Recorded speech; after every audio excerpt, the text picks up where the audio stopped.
Rotasi kok bisa aneh banget ya? Kita bisa ngerasain geraknya, dan semua objek juga berotasi. Mulai dari galaksi sampai atom, alam semesta bikin kita terus muter.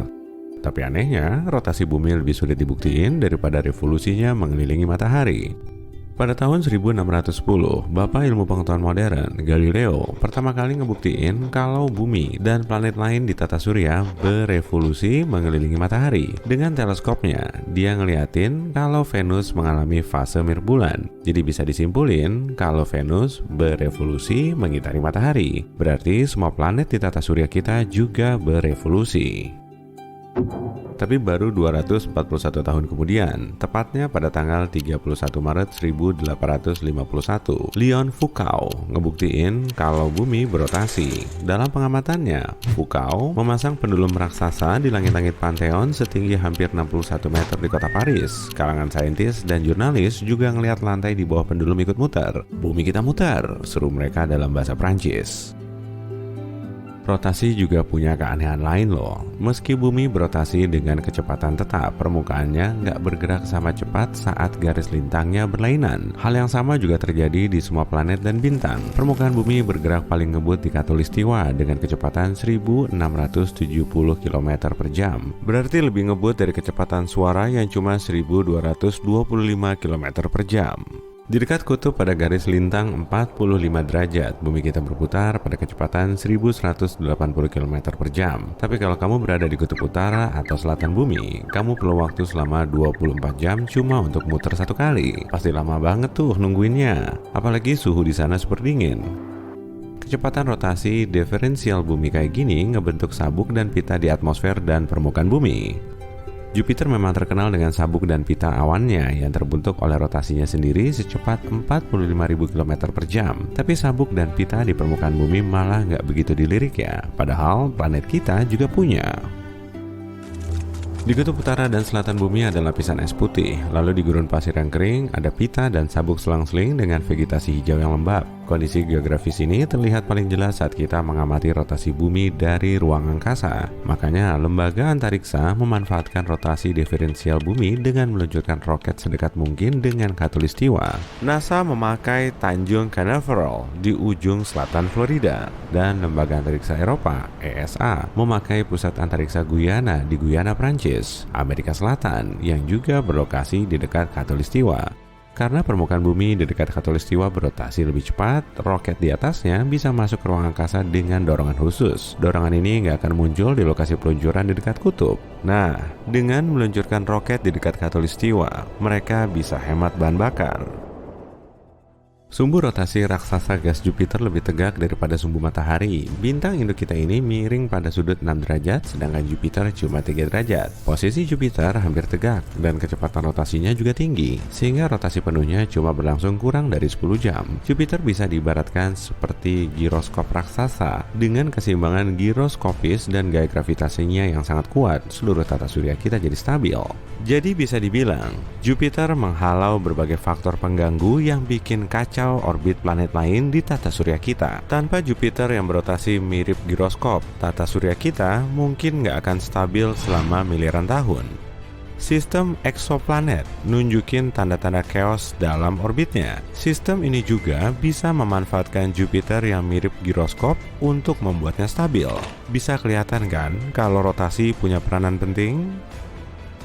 Sedangkan pada matahari, rotasi diferensialnya berpengaruh besar pada aktivitas bintik matahari. Jadi, bintik matahari adalah area gelap yang muncul di permukaan matahari. Bintik ini biasanya muncul di tengah garis lintang utara dan selatan matahari, dan saat bertambah aktif, bintik ini akan mendekat ke ekuator. Bintik matahari jarang banget kelihatan di bagian atas atau bawah karena pengaruh rotasi diferensial. Gas di ekuator matahari bergerak lebih cepat daripada di kedua ujungnya. Gerak diferensial gas ini membelokkan garis medan magnet di matahari, lalu membuatnya semakin ngebut. Bintik matahari adalah erupsi magnetik yang menembus naik ke permukaan matahari, melepaskan gas listrik sampai jauh ke ruang angkasa, dan memancarkan radiasi ultraviolet kuat yang juga sering mengarah ke planet kita. Waduh! Tapi nggak apa-apa, kita punya rotasi diferensial bumi sebagai pelindung. Rotasi bumi nggak cuma berlainan di bagian permukaan, tapi juga sampai ke inti bumi. Analisis seismik pada gelombang kejut gempa menunjukkan inti logam bumi berotasi sedikit lebih cepat daripada permukaannya. Para saintis memperkirakan rotasi diferensial inti logam bumi di dalam logam cair yang lebih lambat menghasilkan magnetosfer yang bergerak naik dari kutub bumi ke ruang angkasa. Magnetosfer ini melindungi bumi dari gas listrik matahari. Jadi, kita bisa bernafas lega karena ada rotasi. Mantap! Gempa dahsyat berkekuatan 9 skala Richter di pesisir Jepang pada tahun 2011 lalu telah mengubah susunan massa kerak bumi hingga menyebabkan rotasinya lebih cepat. Waktu satu hari kita jadi lebih singkat 1/1,6 juta detik. Tapi kita makin terbiasa ngerasain rotasi bumi yang melambat. Bumi yang berotasi dengan gerakan pasang surut laut akibat gravitasi bulan bisa menguras energi kinetik rotasi. Lalu, planet kita mulai melambat dan tiap harinya jadi 1/2000 detik lebih lama. Wah, berarti kita perlu nyocokin jam dulu nih. Tahun Kabisat punya tambahan satu hari pada tanggal 29 Februari tiap 4 tahun. Tujuannya untuk menggenapkan kala revolusi bumi yang berlangsung selama 365 hari. Tapi detik Kabisat sering ditambahin ke jam untuk nyocokin rotasi bumi dengan waktu kita. 27 detik Kabisat telah ditambahin ke jam kita sejak tahun 1972. Detik Kabisat terakhir ditambahin pada 31 Desember 2016 untuk ngepasin jam kita menjadi pukul 6:59,6 malam. Beda waktunya tipis banget ya, tapi rotasi bumi kita memang semakin ngebut. Bumi biasanya berotasi penuh selama 86.400 detik menurut pengukuran jam atom di berbagai lokasi yang dikoordinir oleh layanan khusus di Paris. Tanggal 19 Juli 2020 adalah hari terpendek yang pernah tercatat. Durasinya sekitar 1,46 milidetik lebih singkat dari hari biasa yang umumnya berlangsung selama 86.400 detik. Aduh, kalau hal ini terus terjadi selama 5 tahun ke depan, mungkin waktu kita perlu diberi detik bisa negatif untuk nyocokin jam dengan rotasi bumi yang makin ngebut. Komputer dan satelit akan kelihatan aneh saat nunjukin tanggal 1 Januari jam 0:00. Lalu banyak orang akan bilang kalau waktu nggak bisa berjalan mundur. Bumi kita nggak berputar mundur atau berhenti berputar kok. Ini malah nanti bisa jadi petaka dahsyat. Berapapun kecepatan diferensialnya, semua benda bisa hancur saat berotasi di bumi. Mungkin hal yang sama juga terjadi pada Venus sebagai planet terdekat kita. Rotasinya mundur dan sangat pelan, beda banget dari planet lain. Kenapa bisa gitu ya? Ada beberapa teori yang ngejelasin soal rotasi mundur pada Venus yang berbeda dari planet lain. Cairan di dalam bola yang berputar seperti planet punya banyak kelembaman. Saat kamu ngambil telur dari kulkas dan langsung memutarnya, telur itu juga nggak akan mau muter. Coba aja, cairan di dalam telur tetap ada di posisi semula dan kelembamannya bikin kamu nggak bisa muter telur. Tapi setelah nyobain beberapa kali, kamu akan bisa memutarnya sampai sulit dihentikan. Lalu saat kamu mengambil dan menaruhnya lagi, telur itu akan muter lagi karena kelembaman cairan telur masih bergerak maju dan kamu cuma menghentikan perputaran cangkang. Nah, hal serupa juga terjadi di Venus. Tapi kira-kira rotasi mundur Venus sama kayak pukulan backspin di tenis meja nggak sih? Mungkin ada mirip-miripnya.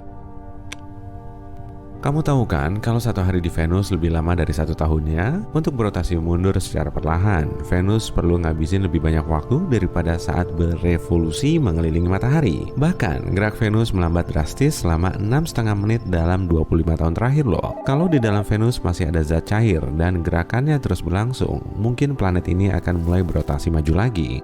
Biar kompakan sama planet lain kan? Tapi rotasi mundur dan maju ini sebetulnya cukup misterius. Mungkin semuanya memang berotasi maju. Coba deh, kepalkan tangan kananmu dan angkat jempolmu untuk menunjuk arah utara. Lalu putar pergelangan tangan ke arahmu. Nah, inilah yang dimaksud dengan gerakan maju. Jemarimu berada di sebelah kiri tangan kanan dan bergerak ke arahmu. Lubang hitam, tata surya, galaksi, atom, bintang, dan semua objek lain terlihat berotasi maju, tergantung pada sudut pandang si pengamat.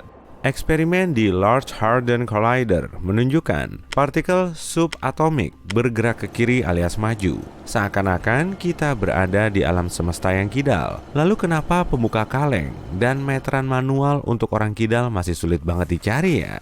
Nggak tahu juga sih, itu masih jadi misteri.